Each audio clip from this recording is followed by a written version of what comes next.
Hello students, तो आज की इस वीडियो में हम बात करने वाले हैं चैप्टर नंबर 1 क्लास 12 और आज का हमारा टॉपिक है वैद्युत बल। तो चलिए टॉपिक को शुरू करते हैं। हम शुरू करते हैं वैद्युत बल की परिभाषा से। वैद्युत बल होता क्या है? मान लीजिए कोई एक आवेशित कण है प्लस Q, ठीक है, तो इसके चारों ओर इसका एक वैद्युत क्षेत्र भी होगा। वैद्युत क्षेत्र का मतलब वह क्षेत्र जिसमें कोई अन्य कण किसी आकर्षण अथवा प्रतिकर्षण बल का अनुभव करता है, उस क्षेत्र को हम बोलते हैं वैद्युत क्षेत्र। तो इस प्लस Q चार्ज के चारों ओर का वह क्षेत्र जिसमें कोई अन्य जो कण है, मान लीजिए प्लस Q नोट चार्ज का एक कण है, इस पर प्लस Q नोट चार्ज है, ये क्या कर रहा है? आकर्षण अथवा प्रतिकर्षण का अनुभव कर रहा है। तो इस कण पर प्लस Q नोट चार्ज वाले कण पर जो आकर्षण या प्रतिकर्षण बल लग रहा है, इसी बल को हम बोलते हैं वैद्युत बल। समझ आया? जो प्लस Q चार्ज है, इसके क्षेत्र में अन्य किसी कण पर लगने वाला जो बल है, उसी बल को हम क्या बोलते हैं? वैद्युत बल। ये बल आकर्षण भी हो सकता है और प्रतिकर्षण भी। अगर मान लीजिए ये दोनों प्लस प्लस है, तो इनके बीच में क्या शब्द लगेगा? प्रतिकर्षण, क्योंकि प्लस Q जो है वो प्लस Q वाले को क्या करेगा? ये मान लीजिए ये प्लस Q है और ये प्लस Q नोट है, तो ये क्या करेगा? इसे दूर की ओर भेजेगा, रिपल्सन होगा। और अगर मान लीजिए एक प्लस है और एक माइनस है, तो ये क्या होंगे? आपस में अट्रैक्ट होंगे, तो इनके बीच में क्या होगा? आकर्षण का बल लगेगा। समझ आया? आगे चलते हैं और समझते हैं कूलाम के नियम के बारे में। ये इंपॉर्टेंट भी है, कूलाम का नियम।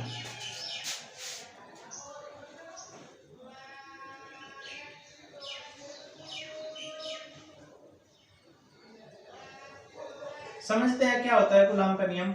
मान लीजिए दो बिंदु आवेश है, एक प्लस Q 1 लिख दिया और एक दूसरा लिख दिया मैंने प्लस Q2। एक प्लस Q1 है और एक प्लस Q2 है, और इनके बीच की जो डिस्टेंस है वो स्मॉल r, ठीक है। दो कण हैं, या ऐसे बोल सकते हैं कि दो बिंदु आवेश है प्लस Q1 और प्लस Q2, जिनके बीच की डिस्टेंस कितनी है? Small r। तो इनके बीच में लगने वाला जो वैद्युत बल है वो इन बिंदु आवेशों के गुणनफल के समानुपाती होता है। यानी F जो होगा वो समानुपाती होगा किसके? Q1 और Q2 के गुणनफल के। यानी F समानुपाती Q1 dot Q2, Q1 into Q2। और दूसरी बात ये है कि जो इनके बीच में लगने वाला बल है वो इनके बीच की दूरी के वर्ग के व्युत्क्रमानुपाती होता है। यानी इनके बीच की दूरी है r, तो जो F है वो व्युत्क्रमानुपाती होगा r² के। पहली बात तो यह है कि इनके बीच में जो लगने वाला बल है वो दोनों बिंदु आवेशों के गुणनफल के समानुपाती होता है, ठीक है। और दूसरी बात यह है कि इनके बीच की दूरी के वर्ग के व्युत्क्रमानुपाती होता है। समीकरण 1 और 2 को हम मिलाएंगे। समीकरण 1 व 2 से क्या होगा? F जो है वो समानुपाती होगा Q1 Q2 बाई r² के। इन दोनों समीकरण को मैंने मिला के लिख लिया, तो F proportional to Q1 Q2 by r²। आगे देखते हैं, जब भी हम कोई प्रोपोर्शनल का निशान हटाते हैं तो कोई कांस्टेंट लेते हैं। हमने ले लिया यहाँ पर K, जहाँ K क्या है? Q1 Q2 by r²। जहाँ K क्या है? एक समानुपाती नियतांक है। जहाँ K एक समानुपाती नियतांक है, और चूंकि K की वैल्यू जो होती है, अगर हम एक्सपेरिमेंट द्वारा इसकी वैल्यू निकाल लेंगे तो K की वैल्यू आती है 1/4 pi epsilon not, 1/4 pi epsilon not, जिसकी वैल्यू होती है 9 × 10⁹। और यूनिट देखेंगे, चूंकि यहाँ पर F है, r² की यहाँ पर मल्टीप्लाई करेंगे तो F(r²) हो जाएगा और Q1 Q2 अपॉन में चला जाएगा। यानी F की वैल्यू, F की जो यूनिट होती है मात्रक, वो न्यूटन, r त्रिज्या है यानी बीच की दूरी है, एक तरह से बोल सकते हैं। F का जो मात्रक है वो न्यूटन, r का जो मात्रक है वो मीटर, यानी न्यूटन मीटर स्क्वायर और अपॉन कूलाम स्क्वायर। यानी इसका मात्रक कितना होगा? Newton metre square upon coulomb square. ऐसे हम पढ़ सकते हैं न्यूटन मीटर स्क्वायर प्रति कूलाम स्क्वायर, ठीक है, न्यूटन मीटर स्क्वायर पर कूलाम स्क्वायर। ये हमारी इसकी वैल्यू होगी के की। जब के की वैल्यू हम यहाँ पे रखेंगे तो F इक्वल टू आ जाएगा 1/4 pi epsilon naught Q1 Q2 by R square. ये हमारा दो बिंदु आवेशों के बीच लगने वाला वैद्युत बल होगा। कूलाम के नियम के अनुसार किन्हीं दो बिंदु आवेशों के बीच लगने वाला बल, चाहे वो आकर्षण हो प्रतिकर्षण हो, उन आवेशों के गुणनफल के समानुपाती होता है। और दूसरी बात, इनके बीच की दूरी के वर्ग के व्युत्क्रमानुपाती होता है। समीकरण 1 और 2 को मिलाया, फिर इसे हटाया, क्योंकि समानुपाती का निशान हटाते हैं तो कोई कांस्टेंट लगाते हैं, हमने के लगा लिया। के एक समानुपाती नियतांक है। इसके बाद के की वैल्यू लिखी। के की वैल्यू होती है 1/4 पाई एप्सिलॉन नॉट, और जिसकी वैल्यू होती है 9 × 10⁹ न्यूटन मीटर स्क्वायर पर कूलाम स्क्वायर। तो हमारी F की वैल्यू आ गई 1/4 pi epsilon naught Q1 Q2 by R square. और अगर F की यूनिट देखें तो वापस कितनी होगी? न्यूटन।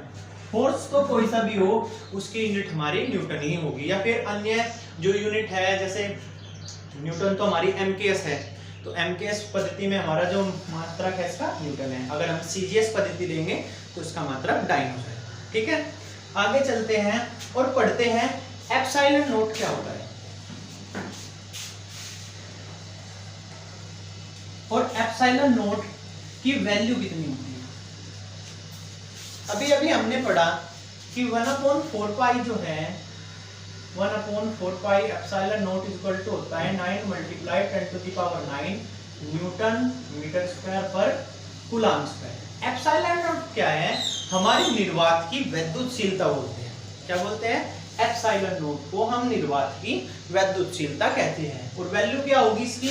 एप्सिलॉन नॉट को इधर ले जाएंगे, इसे अपोन में ले आएंगे, यानी epsilon naught equal to 1/4 pi epsilon naught तो हम इधर ले गए, ये 9 × 10⁹, ठीक है, न्यूटन मीटर स्क्वायर पर कूलाम स्क्वायर। कूलाम स्क्वायर ऊपर चला जाएगा, यानी एप्सिलॉन नॉट इक्वल टू 1/4 पाई की वैल्यू 3.14 × 10⁹ कूलाम स्क्वायर ऊपर अपॉन न्यूटन मीटर स्क्वायर। अब जब हम इसे सोल्व करेंगे तो हमारा आंसर आएगा कितना?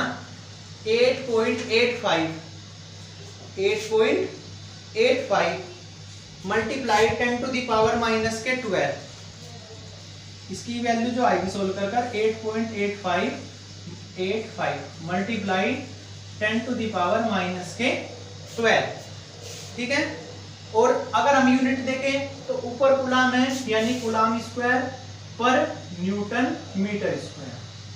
ये हमारी एप्सिलॉन नॉट की जो है वैल्यू हो गई 8.85 मल्टीप्लाई 10⁻⁻12। और अगर एप्सिलॉन नॉट का हम यूनिट देखें, मात्रक देखें, तो कूलाम स्क्वायर पर न्यूटन मीटर स्क्वायर। अब हम बात करते हैं एप्सिलॉन नॉट की विमा के बारे में, यानी विद्युतशीलता की विमा। चलो कितनी होगी? अब हमारी यूनिट है कूलाम स्क्वायर पर न्यूटन मीटर स्क्वायर। हम इनकी यूनिट लिख लेंगे। कूलाम की होती है 80, इसका स्क्वायर। न्यूटन की होती है mL/-2 और मीटर की L, तो L का स्क्वायर, क्योंकि मीटर का स्क्वायर है तो L का स्क्वायर।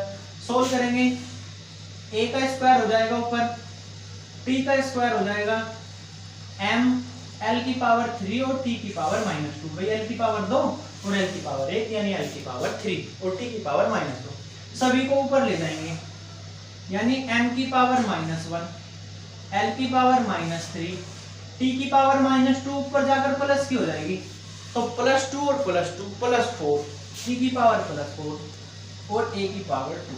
ये हमारी डायमेंशन हो जाएगी एप्सिलॉन नॉट की। एप्सिलॉन की जो हमारी वैल्यू है वो 8.85 मल्टीप्लाई 10⁻⁻12। इसका मात्रक होगा कूलाम स्क्वायर पर न्यूटन मीटर स्क्वायर। और इसकी विमा कितनी होगी? m-1 L-3 T⁻4 और A⁻2। ये हमारी इसकी जो है मात्रक, विमा और वैल्यू, तीनों चीज हो गई। चलो आगे चलते हैं और पढ़ते हैं कि अगर हम कूलाम को वेक्टर फॉर्म में लिखे तब कैसे लिखते हैं। ये तो हमारे अदिश मान था, भाई हमने बीच की दूरी ले ली थी, तो दूरी कैसी राशि है? अदिश राशि। अगर हम इसके जो है स्थिति सदिश की बात करें तब इसकी जो वैल्यू है वो कितनी होगी, देखिए समझते हैं। मान लीजिए ये हमारा एक निर्देश फ्रेम है और ये हमारा जो है ओरिजिन है, मूल बिंदु है ओ। मूल बिंदु से स्थिति सदिश r1 पर कोई हमारा आवेश है q1 प्लस q1, जिसे हम बोल सकते हैं स्थिति सदिश r1 पर कोई आवेश है प्लस q1, और O से स्थिति सदिश r2 पर कोई बिंदु है p। अब की बार हम दूरी नहीं ले रहे, अब की बार हम एक वेक्टर क्वांटिटी ले रहे, ठीक है, जहां r1 की वैल्यू कितनी है x1i plus y1j plus z1k। उसी तरह से r2 की x2i plus y2j plus z2k ये वैल्यू है। तो बिंदु P है, इस पे मान लीजिए प्लस q2 चार्ज है, और जो इनके बीच का ये विस्थापन सदिश होगा वो कितना होगा, क्योंकि जो हमारा एरो है वो P की ओर है और P का स्थिति सदिश r2 है, तो इसे हम लिखेंगे r21, क्योंकि एरो किसकी तरफ है 2 की ओर, 2 मतलब r2, फिर कहां से r1 की ओर से, ठीक है। तो हम इसे लिखेंगे r21, और r21 की वैल्यू कितनी होगी r2 माइनस r1। ऐसे तो करते हैं, जब हम दो सदिशों को घटाते हैं तो जिसकी तरफ एरो होता है उसमें से दूसरे वाला घटा देते हैं, तो r21 की वैल्यू कितनी होगी r2 माइनस r1। अब अगर मैं इन दोनों जो आवेश हैं इनके बीच में कूलाम का नियम लगाऊं तो क्या होगा, F = 1/4 pi epsilon naught q1 q2। अब नीचे r² होता है और यहाँ है वेक्टर, तो हम क्या करेंगे, इसका परिमाण निकाल लेंगे। परिमाण निकालने के लिए क्या करेंगे, r21 का स्क्वायर कर देंगे, और चूंकि हमें तो वेक्टर क्वांटिटी लेनी है तो हम यहाँ क्या करेंगे, r21 कैप की मल्टीप्लाई कर देंगे। ये हमारी इसकी वेक्टर फॉर्म हो गई। F vector = 1/4 pi epsilon naught q1 q2 by r2 q1 q2 by r21 का स्क्वायर इनटू r21। ये कौन सा बल है, ये वाला है r21, ठीक है, इस वाले पे लग रहा है F21, और अगर ये इस पर बल लगाए तो इस ओर लगेगा F12, ठीक है। अगर मैं F12 की वैल्यू निकाल लूं तो होगी 1/4 pi epsilon naught q1 q2 by r21 नहीं होगा इस बार, अब की बार r12, क्योंकि डिस्प्लेसमेंट अब की बार इस ओर हो गया r12, ठीक है। और फिर जो कैप की मल्टीप्लाई करेंगे वो r12 पे कैप की मल्टीप्लाई, कोई दिक्कत, दोनों जो मान है वो समान ही है, यानी F12 जो है वो इक्वल है F21 के। क्या फर्क है, इसकी डायरेक्शन इस ओर है, इसकी डायरेक्शन इस ओर है, यानी एक दूसरे के क्या है, विपरीत सदिश है। विपरीत सदिश हमने 11वीं में पढ़ा था कि दो सदिश है a और b, इन्हें हम विपरीत सदिश कहते हैं। कब, जब ये परिमाण में समान हो और दिशा में भिन्न हो। a वेक्टर = -b, ठीक है। तो दोनों जो सदिश है F12 और F21 दोनों समान है, लेकिन दिशा कैसी है, विपरीत, तो इनके बीच में क्या आ जाएगा, F12 होगा माइनस के F21। ये थी हमारी कूलाम के नियम का सदिश। यहाँ पर कोई दिक्कत हो तो कमेंट में लिखिएगा। आगे चलते हैं और पढ़ते हैं कि अध्यारोपण के सिद्धांत से किसी आवेश पर कितना बल लगता है।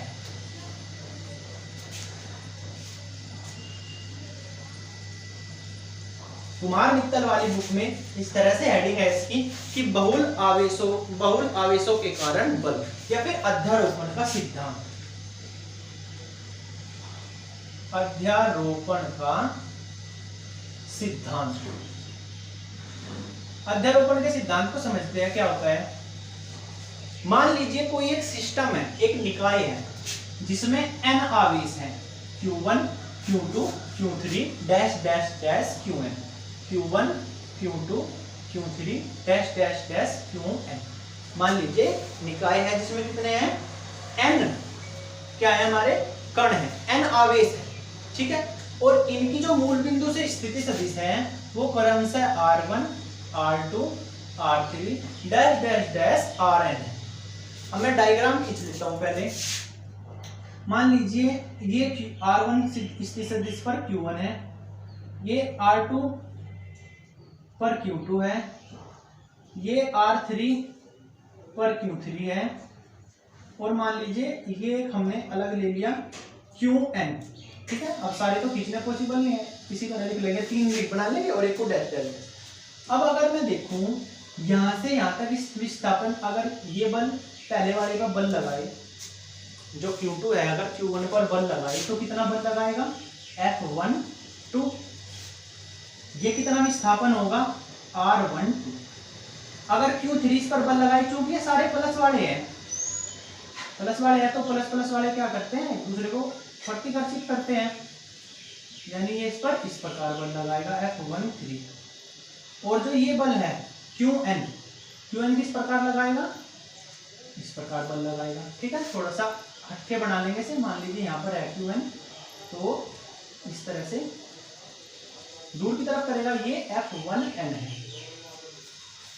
ठीक है, अब अगर मैं पहले Q2 आवेश के कारण Q1 पर बल निकालूं तो कितना होगा, Q2 आवेश के कारण Q1 पर बल, क्या बोल रहा है मैंने इसको, F12। तो F12 इक्वल टू कितना होगा, सदिश रूप ले रहा हूं 1/4 pi epsilon naught Q1 Q2, क्योंकि इसके बीच में लग रहा है Q1 और Q2 के बीच में, ये Q1 है और ये Q2 है, अपॉन R12 का स्क्वायर और R12 का कैप। ठीक है, क्योंकि वेक्टर फॉर्म ले लिया तो मैं इसमें यूनिट वेक्टर की मल्टीप्लाई करनी है। अगर Q3 आवेश के कारण देखें, Q3 आवेश के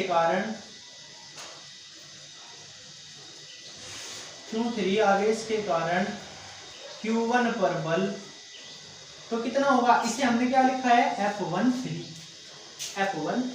कितना होगा, 1/4 pi epsilon naught Q1 Q3, क्योंकि किसके बीच में है, Q3 के और Q1 Q3 बाय R13 का स्क्वायर और R13 का कैप।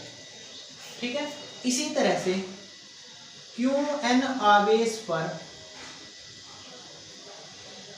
लगने वाला, Qn आवेश के कारण Q1 पर लगने वाला बल। ठीक है, या मैं Q1 पर बल लिख लेता हूँ, F1n इक्वल टू, क्योंकि इसे हमने लिखा है F1n इक्वल टू कितना होगा, 1/4 pi epsilon naught Q1 Qn by R1n का स्क्वायर और R1n का कैप। ठीक है, अगर मैं टोटल बल देखूं Q1 पर, यानी Q1 पर लगने वाला परिणामी बल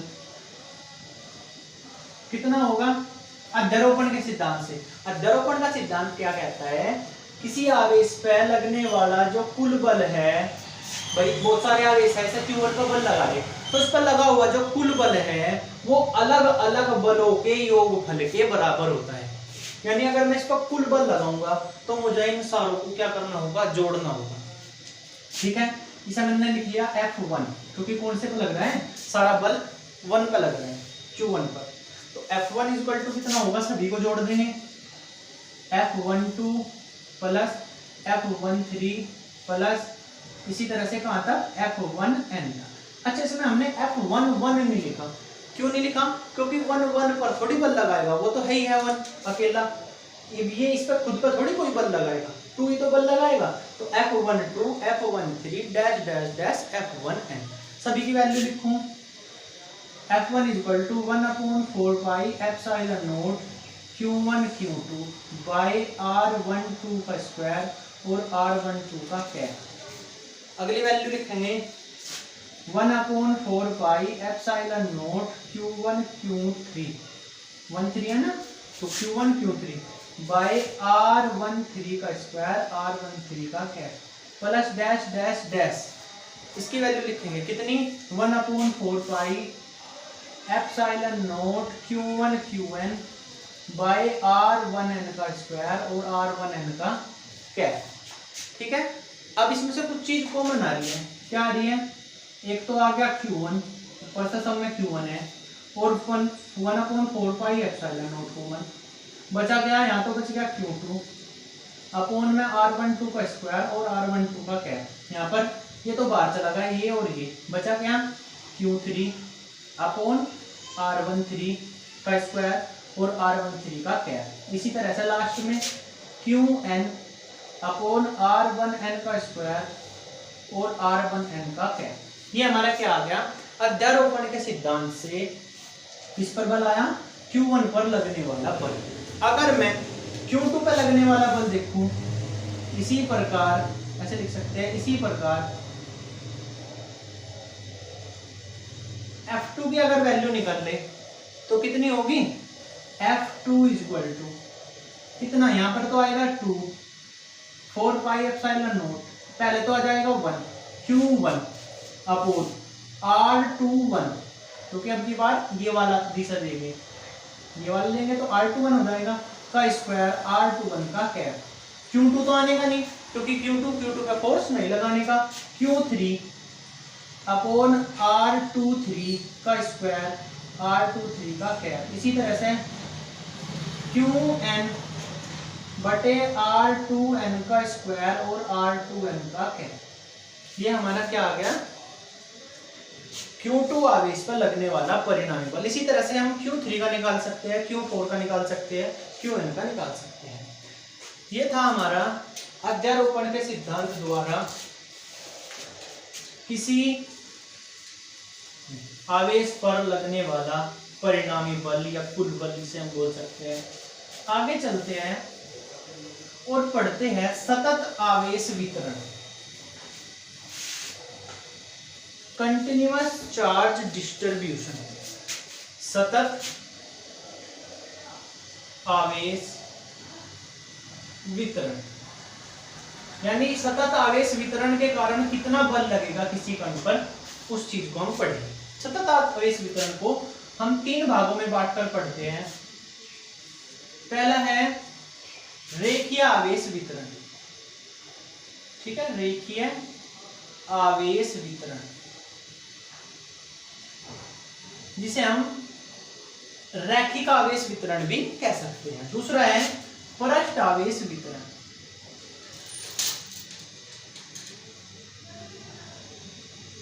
और तीसरा है आयतन आवेश वितरण।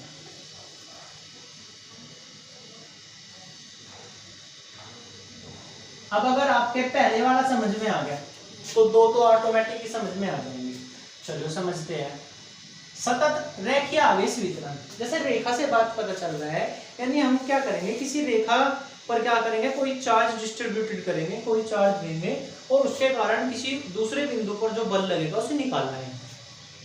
मान लीजिए एक तार है लंबाई का और इस पर हमने क्या है प्लस क्यू आवेश समान रूप से इस पर वितरित है। ठीक है, इसका हमने एक छोटा सा भाग ले लिया, ये जिसे हमने बोल दिया डीएल, कि ये जो है इसकी लंबाई डीएल है, पूरे तार की 12 है, इसकी लंबाई डीएल है और उस पर जो आवेश है वो डीक्यू आवेश है। इसकी लंबाई है डीएल, थोड़ा सा बड़ा बना देता हूं। ये कोई तार है और ये हमने मान लिया ओ डीएल, इस पर डीक्यू चार्ज है और उसकी लंबाई है डीएल और मूल बिंदु ओ से इसकी जो स्थिति सदिश है वो r1 वेक्टर। ये कुछ जो है हमारा कूलाम के सदिश रूप से मिलता जुलता है। और मान लीजिए O से R2 स्थिति सदिश पर कोई बिंदु P है जहां पर प्लस क्यू नॉट चार्ज है। इस प्लस क्यू नॉट चार्ज पर हमें क्या करना है, हमारा वैद्युत बल ज्ञात करना है। तो यहां से यहां तक जो डिस्टेंस है वो कितनी होगी, विस्थापन सदिश R21 वेक्टर इक्वल टू होगा R2 माइनस R1। अब मान लीजिए जो ये तार है इसका जो हमारा रेखीय आवेश घनत्व है वो लैम्डा है। लैम्डा इक्वल टू कितना होगा, dq बाई dl। हमारा जो तार है इसका रेखीय आवेश घनत्व कितना है, लैम्डा हमने माना, तो लैम्डा इक्वल टू फॉर्मूला आता है dq बाई dl, आवेश बटे जो हमारी दूरी है वो। तो dq की वैल्यू कितनी होगी, lambda into dl। Equation first. अब अगर मैं यहाँ पर कूलाम का नियम अप्लाई करूं तो F12, अब इस पर देखिए यहाँ पर लगा रहे हैं 21, सॉरी F21, ठीक है। या फिर हम इसे F21 नहीं लिखते, सीधा सीधा लिखते हैं कि जो dq आवेश है और प्लस q नोट आवेश है, इसके लिए हम कूलाम का नियम लगा रहे हैं। चूंकि ये छोटा सा भाग है इसलिए मैंने बल को भी क्या लिख लिया, df लिख दिया। यानी df इक्वल टू कितना होगा, 1/4 pi epsilon naught q naught dq, क्योंकि ये तो q नोट है और ये dq है, q नोट dq बाई इनके बीच की डिस्टेंस r21 का स्क्वायर और r21 का कैप, क्योंकि हमने क्या लिया है, वेक्टर फॉर्म ली। अब हम क्या करेंगे, dq की यहाँ पर वैल्यू रखेंगे, dq इक्वल टू कितना है, लैम्डा dl पुट करेंगे, यानी df equal to 1/4 pi epsilon naught q naught lambda dl by r21 का स्क्वायर और r21 का कैप। अब संपूर्ण तार के कारण बल, संपूर्ण तार के कारण बल कितना होगा, F इक्वल टू इंटीग्रेशन कर देंगे किसका, df का, ठीक है। तो F इक्वल टू df की value 1/4 pi epsilon naught q naught lambda dl by r21 का स्क्वायर और r21 का कैप। अब जो कांस्टेंट है वो बार, q नोट बार 4 पाई एप्सिलॉन नोट बार, अंदर क्या बच गया, लैम्डा dl बाई r21 का स्क्वायर और r21 का कैप। ये हमारा क्या आ गया, रेखीय आवेश वितरण के कारण किसी तार से कुछ दूरी पर लगने वाला जो वैद्युत बल है उसकी वैल्यू आ गई। किसके कारण, रेखीय आवेश वितरण के कारण, क्योंकि यहाँ पर क्या है, लैम्डा है, और लैम्डा क्या होता है, रेखीय आवेश घनत्व। आगे चलते हैं, अब हम पढ़ते हैं पृष्ठ आवेश वितरण के बारे में। देखिए बहुत ही कम चेंज करना है इसमें। मान लीजिए कोई पृष्ठ है, ये कोई पृष्ठ है, इसे आप S भी मान सकते हो, A भी मान सकते हो। मान लीजिए चलो मैंने A मान लिया, A भी पृष्ठ है और इस पर क्या है, प्लस q आवेश जो है समान रूप से वितरित है, ठीक है।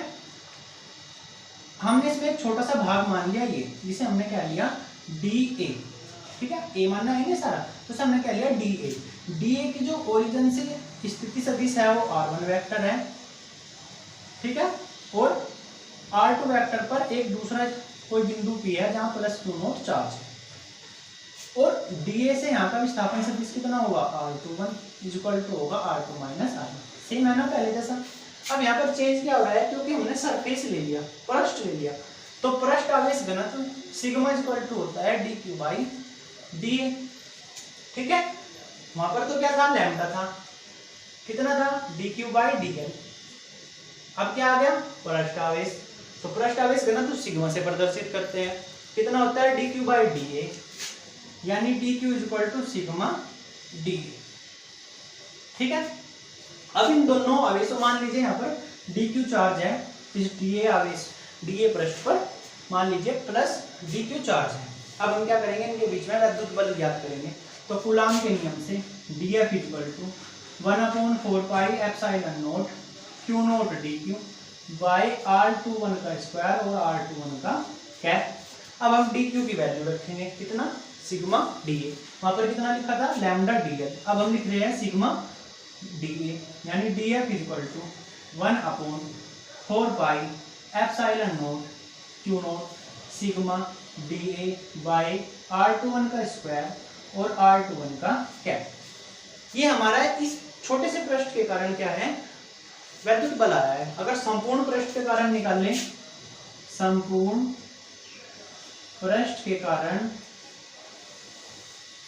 बल कितना होगा, F इक्वल टू इंटीग्रेशन कर देंगे किसका, dF का, यानी F इक्वल टू